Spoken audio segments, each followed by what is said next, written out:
क्योंकि ये माहौल की तब्दीली के हवाले से हो रहे हैं और पाकिस्तान इस वक्त दुनिया में 5 या 6ठी जगह पे है मोस्ट अफेक्टेड कंट्रीज़, मोस्ट सबसे ज़्यादा मुतासिर। और इस हवाले से प्राइम मिनिस्टर ने भी ख़ास तवज्जो दी है और कहा है कि इसको फोकस में रखें। आप लोगों से भी, आपकी तवज्जो से भी गुजारिश है कि अवेयरनेस भी फैलाएं और बग़ैर किसी रुकावट के मैं अब आपको थोड़े से मानसून के जो इस वक्त चल रहा है उसकी कैजुअल्टीज़ और अदाद शुमार शेयर कर लूँ। पहले तो देखिए आप इस वक्त मानसून जो है पाकिस्तान में 87% ज़्यादा है देन एक्सपेक्टेड। ठीक है जी, 87%। एक तो पीरियड होता है प्री मानसून का, ठीक है, प्री मानसून जून में था और उस वक्त भी हमने एक ज़्यादा जिसे कहते हैं रेनफॉल और प्रेसिपिटेशन देखी। उससे पहले और इस वक्त भी आप बर्फ़ानी झीलों का फटना देख रहे हैं। बर्फ़ानी झीलों का मैं बताती चलूँ, बाद में डिटेल डिस्कस कर सकते हैं। 16 इवेंट्स हुए हैं, ग्लॉफ इवेंट्स जिसे कहते हैं। 16 इवेंट्स हुए हैं जो नॉर्मली मतलब किसी भी एवरेज में 5 से 6 होते हैं। 5 से 6 से आप 16 पे चले गए हैं और ये ज़ाहिर है हीट वेव की वजह से हो रहा है। जहाँ जहाँ बर्फ़ें पिघलती हैं ये होता है। और इसमें अभी तक ग्लॉफ इवेंट्स में, क्योंकि हमारी फेडरल की पहली दफ़ा यहाँ टीम्स होती हैं यूएनडीपी के साथ, वैसे तो हम सूबों में नहीं इंटरवीन करते लेकिन ये एक एक्सेप्शन है, तो वहाँ जितने भी ग्लॉफ इवेंट्स हैं अर्ली वार्निंग हुई है और लोगों को हटा दिया गया। लेकिन आपको पता है कि इंफ्रास्ट्रक्चर, छोटे पावर स्टेशंस, ब्रिजेस का, आपको शिस्पर का तो पता ही है, वो सब डैमेज हो चुके हैं। उन पर काम ज़रूर हो रहा है लेकिन ये लॉसेस जो हैं, और मैं इस वक्त ये आपको बताऊं, एक एस्कैप यूएन रिपोर्ट निकली है जिसमें पाकिस्तान को जो इक्तिसादी लॉसेस हैं वो 9.2% हैं जीडीपी के, 9.2%। इंडिया, पाकिस्तान, नेपाल ये सबसे आगे हैं। इंडिया का ज़्यादा है लेकिन एज परसेंटेज ऑफ जीडीपी हम नंबर 1 हैं। तो ये सोच और विचार का वक्त है और हमें भी देखना पड़ेगा कि दूसरों की एक्टिविटीज़, दूसरों की ग्लोबल वार्मिंग एक्शंस की वजह से पाकिस्तान में ये हो रहा है और ये पूरे खित्ते में हो रहा है। वेदर पैटर्न्स यहाँ शिफ्ट करते हैं, जो दूसरे ममालिक में हो रहा है, जो ग्रीन हाउस गैस इमिशंस हो रही हैं, वो उनकी असरात साउथ एशिया में, क्योंकि हमारी लोकेशन भी ऐसी है। और पाकिस्तान का ख़ास ये है कि हमारे नॉर्थ में आप देख रहे हैं कितने बड़े बड़े पहाड़ हैं और दुनिया का सबसे ज़्यादा ग्लेशियर्स हैं पोलर रीजन के बाहर, सबसे ज़्यादा ग्लेशियर्स हैं पाकिस्तान के। तो ये भी इस वक्त इम्पैक्टेड हैं। लेकिन अब हम मानसून्स पे आ जाते हैं जी। और जी हाँ जी, मानसून्स पे आ जाते हैं और गाड़ी में बैठे हैं और यहाँ आए हैं और हमारे कैजुअल्टी काउंट मानसून्स के हवाले से बढ़ रहा है जी। इस वक्त 60 सुबह 68 डेथ्स रिपोर्टेड थी, अब 77 है जी।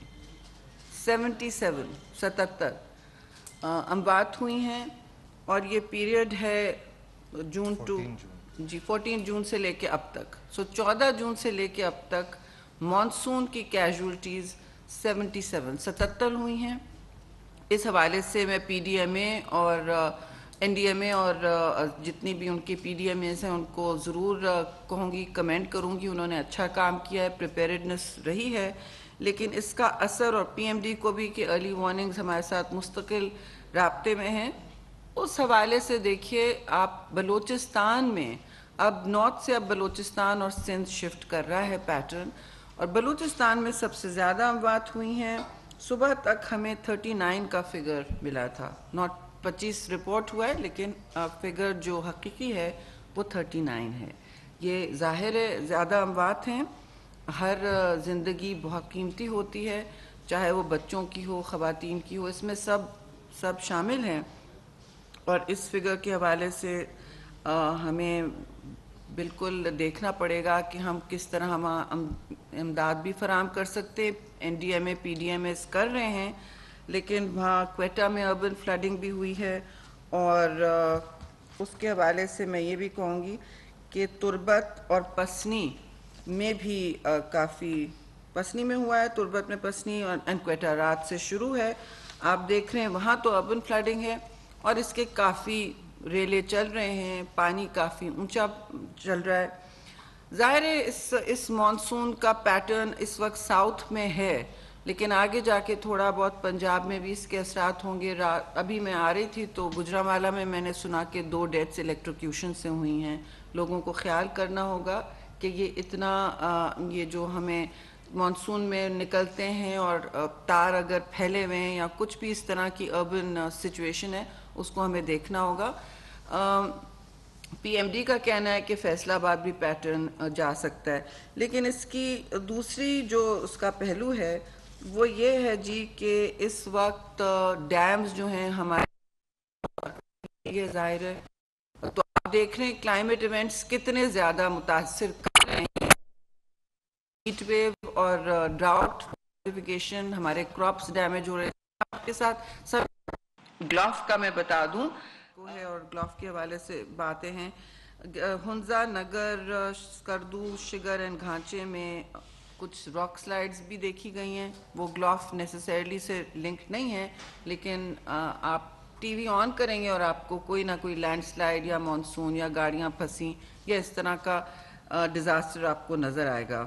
खैबर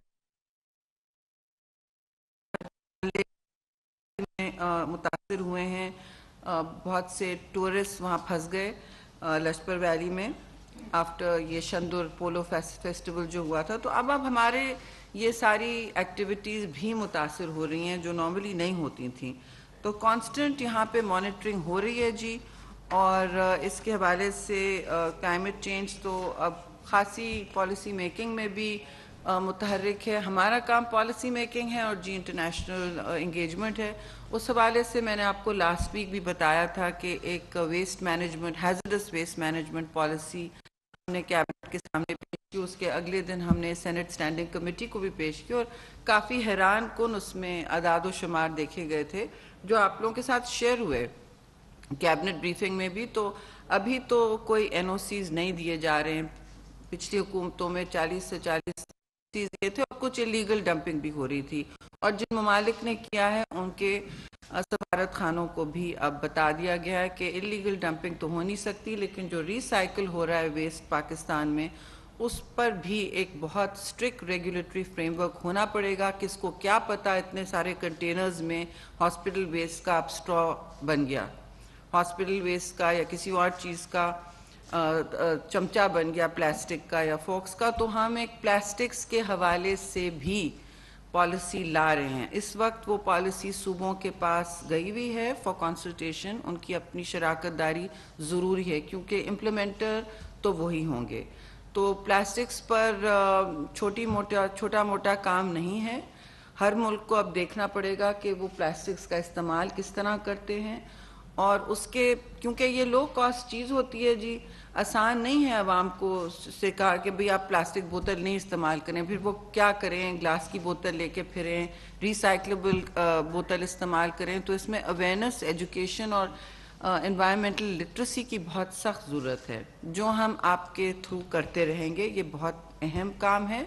हमारे जो इस वक्त पूरी कोस्ट लाइन है उसमें भी इतना पोल्यूशन है और पाकिस्तान, मैं फिर कहूँगी, अपना सिर्फ 30%, अपना ही 30% वेस्ट रिसाइकिल कर पा रहा है, सिर्फ 30%। तो ये भी बहुत कम नंबर है। इसका मतलब हमें सोर्स यानी इस्तेमाल जहाँ हो रहा है या बन रहा है वहाँ भी इस मसले को टैकल करना है। दरख्त लगाना सबसे हमारे लिए आसान काम है। इस हवाले से हर मानसून ट्री प्लांटेशन कैंपेन होती है जी। हम प्राइम मिनिस्टर से मानसून के बाद 300 दरख्त की फिर कैंपेन शुरू करेंगे। ये रूटीन में है, मानसून से पहले भी होती है और दरख्त लगाने का अमल जारी रहेगा। लेकिन इस हवाले से वाटर मैनेजमेंट, ये जो हम मानसून का रेला देख रहे हैं, फ्लडिंग और ग्लोव्स में हम देख रहे हैं एक्टिविटी, हीट वेव्स, हमें बहुत सारी पॉलिसीज़ मुरतब करनी हैं और बहुत सारे मुश्किल फैसले भी करने होंगे जिसमें इंडस्ट्रीज भी इम्पैक्टेड होती हैं। कल हमने मीटिंग भी की है, पहली मीटिंग हुई है पाकिस्तान में एनर्जी ट्रांजिशन पर, यानी जो आपका फॉसिल फ्यूल्स हैं, यानी तेल है और कोयला है, जहाँ जहाँ वो डर्टी कोल है, जहाँ जहाँ वो इस तरह, एक तो एक्सपेंसिव भी है, आप इसको इंपोर्ट भी कर रहे हैं, बड़ा ज़र मुबादला आपका जा रहा है इसमें। तो हमारी अब मीटिंग्स शुरू हुई हैं, ये पहले हो जानी चाहिए थी। एशियन डेवलपमेंट बैंक ने आके हमें फीजिबिलिटी स्टडी की फंडिंग और काम शुरू करने पर बात की, उसमें हमने पेट्रोलियम और पावर मिनिस्ट्रीज़ को भी इनवाइट किया और अब उसको हम आला सतह पे भी ले जाएंगे। ये काम शुरू होने के हैं, हमें अपने घर में भी काम करना होगा और पोल्यूशन की कमी का और ग्रीन हाउस गैस एमिशंस का भी काम करना होगा। इसके अलावा हमने इस वक्त नेट ज़ीरो पर भी काम किया हुआ है। नेट ज़ीरो का कोई प्लान नहीं है और कार्बन सिक्वेस्ट्रेशन जो होती है, कार्बन ट्रेडिंग, उस पर भी काम शुरू है। लेकिन इस वक्त मेरी नज़र में सबसे बड़ा क्राइसिस मानसून में शायद नज़र नहीं आता है, वो आने वाला फिर जो वापस आएगा वो पानी की किल्लत है। मैं हमेशा यहाँ कहती हूँ पाकिस्तान का प्रिंसिपल क्लाइमेट इशू पानी की किल्लत होगी, और जितना हम पानी जमा कर सकें, इसका ज़िया कम कर सकें, इसको एहतियात से इस्तेमाल करें, ये पाकिस्तान के लिए ही बेहतर होगा। क्योंकि दूसरे ममालिक जो बहुत बावसाइल हैं, वहाँ पानी की ऐसी किल्लत हुई है। कैलिफोर्निया को देख लें, दूसरे ममालिक, केप टाउन साउथ अफ्रीका को देखें, बड़े बड़े बावसाइल और अमीर रियासतें हैं ये, और वहाँ जो इस वक्त हालात हैं वो जिस देखने के लायक हैं। वो जैसे कोई डिज़ास्टर फिल्म होती है ना, जो आप देखते हैं कि अगली सेंचुरी में नज़र आ रही है, वो आपके सामने है। 2025 में पाकिस्तान वाटर स्केर्स हो जाएगा जी। तो हमें ये सारे काम करने हैं। इस हवाले से हमने फ्लड मैनेजमेंट वगैरह से तो इंडस रिचार्ज एक प्लान चल ही रहा है और उसको भी हम लॉन्च करेंगे। लेकिन लिविंग इंडस हमने एक प्रोग्राम बहुत बड़ा, बहुत एम्बिशियस, वो भी आपके पास लाएंगे काबीना के बाद, वो भी लॉन्च किया है। ये भी पॉलिसी सूबों के पास इस वक्त उनकी शराकत दारी और उनकी हामी के लिए है। इसमें ना सिर्फ सफाई होगी हमारे बड़े दरिया की, लेकिन उसको रिचार्ज करने के तरीके हम ढूंढेंगे जी। तो ये काम शुरू करना है, सिर्फ बातें नहीं करनी। तो पॉलिसीज़ बहुत सारी हैं, कुछ निकली हैं, कुछ नहीं। हैज़रस वेस्ट के हवाले से मैं लास्ट पॉइंट आपको बता दूं, वो उसमें नेशनल एक्शन प्लान भी शुरू है, टास्क फोर्स बन गई है सूबों को एंगेज करने की कि वो अपनी अपनी हैज़रस वेस्ट पॉलिसीज़ इम्प्लीमेंट करें। पॉलिसी इम्प्लीमेंट करना आसान नहीं है जी। और हम आईसीटी में भी इंगेज करेंगे लोकल एडमिनिस्ट्रेशन को कि आपने भी इसके हवाले इसमें काम करना है। लेकिन जो इस वक्त सिंध का कोस्ट लाइन है, वहाँ ख़ास तवज्जो होगी। बलूचिस्तान में पानी की किल्लत है, वहाँ भी तवज्जो होनी चाहिए। केपी और पंजाब के अपने मसाइल हैं, आपको पता है। अब आपके जो सवालात हैं वो मैं ज़रूर लूँगी। देखिए, मुझे नहीं पता कौन सा ख़त है जो अब वो सामने लाना चाहते हैं, क्योंकि वो ख़ुद अच्छी बात है, वो बाहर के सफ़ीरों से मिल रहे हैं, वो मुलाकातें कर रहे हैं, उनकी तस्वीर भी डलवा रहे हैं। और हम तो कहते हैं कि पाकिस्तान आइसोलेट ना हो, ज़रूर इंगेज करें। लेकिन अगर हम इंगेज करें तो हराम, वो इंगेज करें तो हलाल, ये क्या बात होती है? कौन सा ख़त, कौन सी बातें?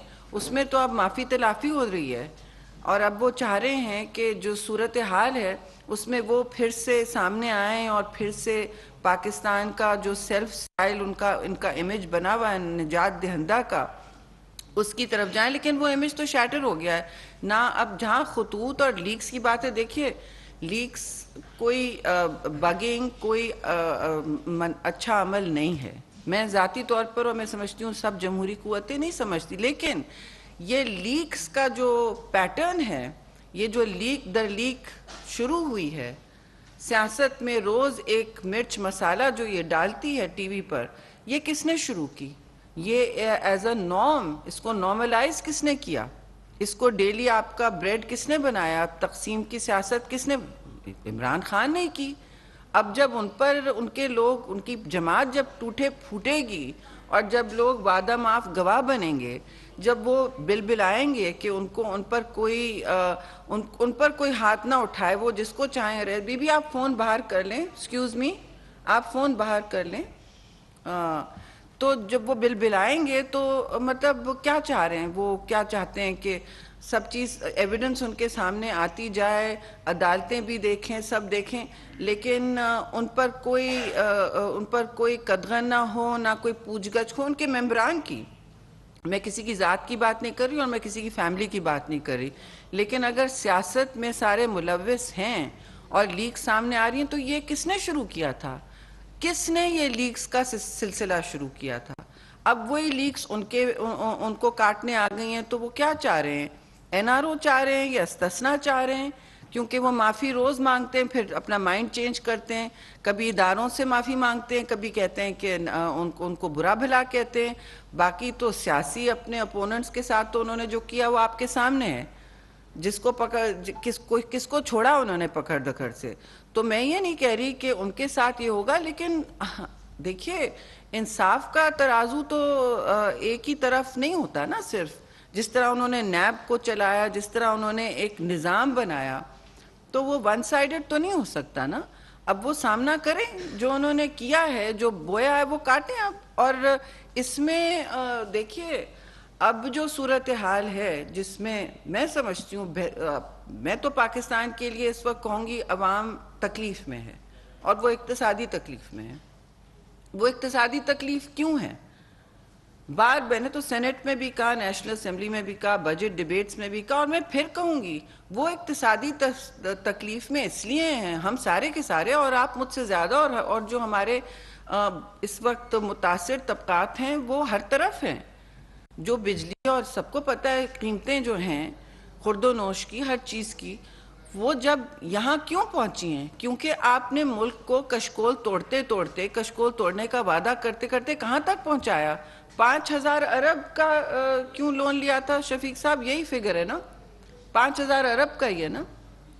इन्होंने ये लिया है कर्जा जो पाकिस्तान की हुकूमतें 70 साल में नहीं ले सकी, वो डबल किया है इन्होंने। 24 ऐसा कुछ फिगर होता था जब इनकी हुकूमत आई, 24 था ना, 24 लाख, वही 24,000 अरब, ट्रिलियन। तो अब इंटरेस्ट के साथ हमें 50 का दे के गए हैं, 50,000 अरब। आपकी सूरत हाल इसलिए डिफ़ॉल्ट पर आ गई थी कि आपने औने पौने कर्जा लिया है, और आप हर चीज़ माजी पे तो डाल देते, लेकिन माजी ने तो ये कर्जे नहीं लिए ना। शहबाज शरीफ की और हमारी हुकूमत ने तो ये कर्जे नहीं लिए।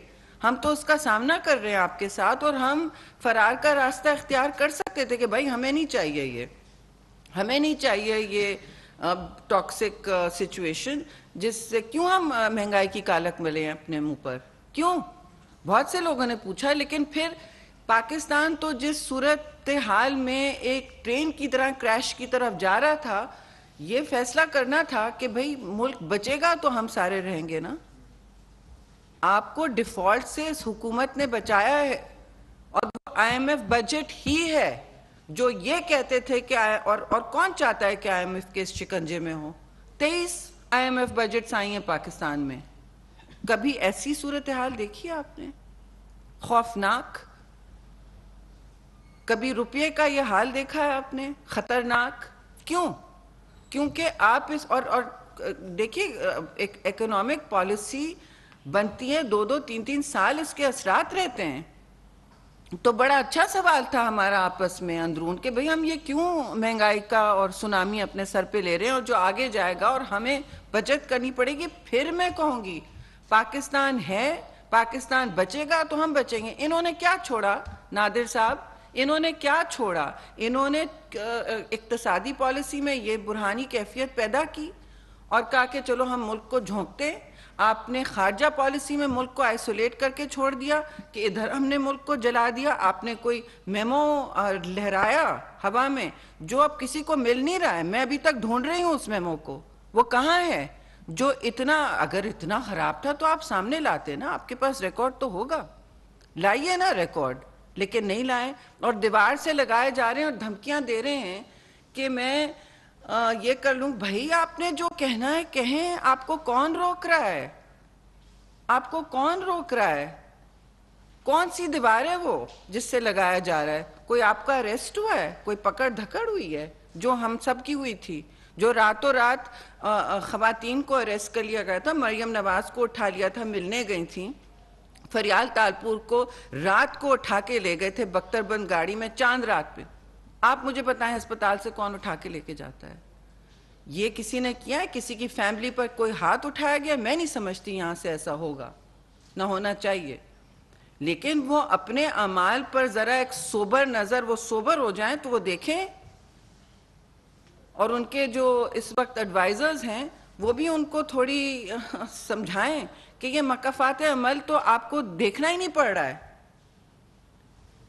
मगर जो पाकिस्तान फेस कर रहा है इस वक्त, ये इनके अमाल की वजह से। मैं इस मिनिस्ट्री का भी बहुत कुछ बता सकती हूँ, मगर मैं नहीं चाहती कि जो काम का तसलसल है रुके। जो आपकी लोड शेडिंग हो गई कल काबीना की, परसों ब्रीफिंग में आपने देखा होगा 4000 मेगावाट्स, तो कितने मेगावाट्स आपने, हजारों मेगावाट्स छोड़े हुए थे, और बाकी मुल्क को बताया जाता था इन्वेस्टर आ रहा है, कुछ हो रहा है, सोलराइज हो रहा है। नहीं नहीं, हमारे पास सरप्लस कैपेसिटी है, सरप्लस कैपेसिटी है। हम लोड शेडिंग का जिन वापस आ गया है मुल्क में, ये खत्म हो गया था मोरलेस, वापस आ गया। क्यों? इनकी वजह से आया है, इन्होंने कैपेसिटी इंस्टॉल नहीं की। आपको याद होगा तब भी मैं चीख रही होती, एलएनजी कागज टाइम पे नहीं लिया। अब तो यूक्रेन जंग आ गई है, कहां से लेंगे हम?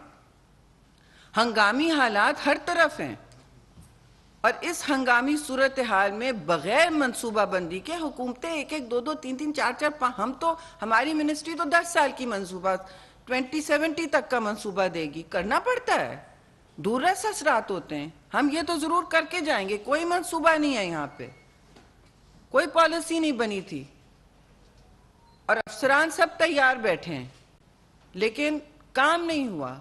ना उधर, ना हमारी स्ट्रेटेजिक मिनिस्ट्रीज में हुआ। और मैं समझती हूँ नए आपने क्राइसिस क्रिएट कर दी पाकिस्तान के लिए, और लोगों को झोंक दिया, और वो सबको पता है वो memo, let's play with it, let's play with Pakistan. ये खिलवाड़ किया है अपने मुल्क के साथ।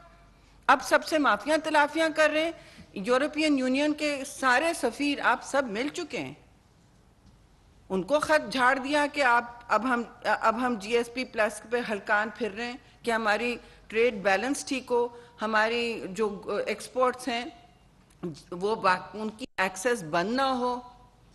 ये तोहफे दे के गए हैं वो मुल्क को। ट्रेड इम्बैलेंस ठीक नहीं होगा तो रुपया कैसे स्टेबल होगा भाई? तो ट्रेड गिरता, इम्बैलेंस होता जा रहा है। आपने ईयू को जो लेटर खड़काया, सबको बोल दिया कि आप कौन होते हैं। फिर आपने अमेरिका के साथ तो सबके सामने देख रहे हैं क्या किया है। यूके, अमेरिका, ये सब इसमें इन्वॉल्व थे, जिसके साथ आपने खिलवाड़ किया है अपनी ज़ात के लिए, अपनी अना के लिए, अपनी सियासत, अपनी साख के लिए। ये जो किया है इन्होंने मुल्क के साथ खिलवाड़, उसके शाखसाने हैं इस वक्त, उसके सम्राट हमारे सामने हैं। आप, मैं प्रेस कॉन्फ्रेंस इस चीज़ पर नहीं करने वाली थी, लेकिन देखिए अवाम इस वक्त सख्त मुश्किल में है, सबके दिल फटे हुए हैं, और हम भी एक दूसरे से पूछते हैं। हमने ये, और पता था हमें ये होने वाला है, तो ये फैसला करना था। जरदारी साहब ने भी सोचा, बिलावल साहब ने भी सोचा, शहबाज शरीफ ने भी सोचा, हम भी लंदन मिल के आए नवाज शरीफ से, सबसे मुलाकातें हुई, सब ने सोचा, हमारी बहुत सारी कोalition पार्टीज हैं, सब ने सोचा कि भाई ये हम क्या कर रहे हैं। और मुझसे लोग पूछते भी आप रहने देते, ये तो ख़त्म हो जाने थे। वेल डोंट वरी, नंबर 1 ये वैसे ही ख़त्म हो रहे हैं। ये हर दफ़ा कहते हैं हर हफ्ते के हम आ रहे हैं जी, हम इस्लामाबाद आ रहे हैं, कभी फला मार्च करें, कौन सा धरना कर रहे हैं, फिर गायब हो जाते हैं। तो ये सूखी तड़ियों से तो कोई सियासत नहीं चलेगी ना। और जमहूरी हक तो सबका होता है, हमने कब कहा आप ना करें? आप ज़रूर करें मार्च, जब करनी आपके लोग तो जमा हों, जो आप बड़कियां मारते हैं तो करें ना, करते क्यों नहीं है? कभी आप सुबह माफी मांगते हैं, आज जीने की तब मैं शाम मरने का इरादा। इस पाकिस्तान को को तो ना साथ मारे ना। इक्तिसादी, खारजी, कौन सी ऐसी पॉलिसी है, एनर्जी, कौन सी ऐसी पॉलिसी है जो इन्होंने जिम्मेदाराना तौर पे पाकिस्तान का पहले सोचा? आप हल्फ लेते हैं भाई, आप मिनिस्टर बनते हैं, प्राइम मिनिस्टर बनते हैं, आप हल्फ लेते हैं, आप सोचते हैं कि आपने क्या अपने मुल्क का करना है। बहुत सारी बातें हम कर भी सकते हैं, लेकिन उसमें मुल्क का फायदा नहीं होगा। मैं इस मिनिस्ट्री के हवाले से भी कर सकती हूँ, लेकिन उसमें पाकिस्तान का कोई फायदा नहीं होगा। मेरी सियासत जरूर चमक जाएगी, हेडलाइन जरूर चलेंगी, लेकिन मैं आपके साथ मतलब लॉन्ग टर्म स्ट्रक्चरल व्यूज पर लगी रहती हूँ कि भाई ये अवाम के लिए मुश्किल है, आगे जाके मुश्किल है। लेकिन आपने ये सवाल पूछा है तो आप मुझे बताएं कि IMF की जो इतनी सख्त बजट क्यों आई है? आपने उनको भी नाराज कर डाला कहते कहते कि हम कशकोल तोड़ने जा रहे हैं। आपने कशकोल को तो झील बना दिया, और झील को आपने, झील में आपने जहर घोल दिया लोगों के लिए। तो अब आप क्या चाहते हैं? NRO चाह रहे हैं क्या? सवाल तो यही है। आपकी जो अजीब और गरीब सुबह शाम अलग अलग बातें हो रही हैं, आप चाहते हैं आप पर कोई उंगली भी ना उठे, आप जो मर्जी आए चाहे करें। अब जजा और सजा का तो सामान सबके सामने है, तो चूड़ियां तो किसी ने नहीं पहनी हुई ना। हो गया आपके सवाल का जवाब? सुहेल खान साहब दुनिया से जी, दुनिया तो बिल्कुल गोल है जी। हर चीज वापस आती है। ये बताएं कि एक तो बिलियन ट्रीज के हवाले से बहुत क्वेश्चंस थे, सब ने हमने सवाल भी किए, जी। आपने कहा इसको ऑडिट हो रहा है जी, सेक्रेटरी का खत चला गया ऑडिट जी। दूसरा मेरा ये सवाल था, लेकिन KP वाला जो है वो अंडर क्रिटिकल ऑडिट है, और उस पर बहुत तशवीशनाक इस पर तशवीश का इजहार भी हुआ है। NAB ने भी उसमें अमल दखल अपना जाहिर किया है। 14 इस तरह की इंक्वायरीज हुई हैं और कंप्लेंट्स आई हैं। जो अफसर इंचार्ज थे, मैं अब छोड़ दें बात, जिस दिन मैं आई